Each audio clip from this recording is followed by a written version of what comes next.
Hey everybody, just a quick clip here. You never know what you'll find when you go out wandering with a camera. I wasn't sure I wanted to post this, but I decided to go ahead. It's just such a remarkable thing.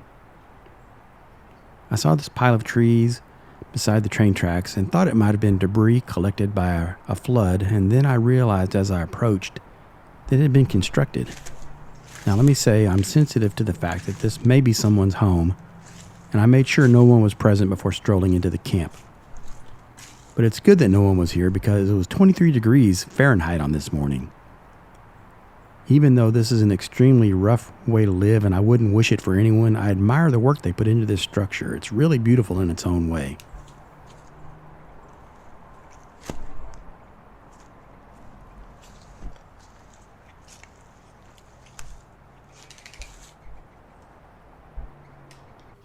With some tarps or even a good supply of pine branches on top, you could have a workable shelter here.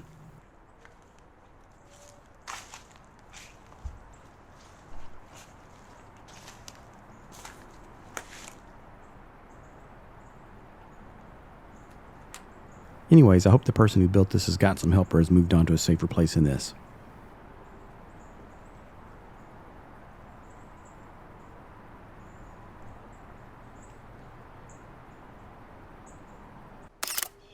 Thanks for watching, everybody.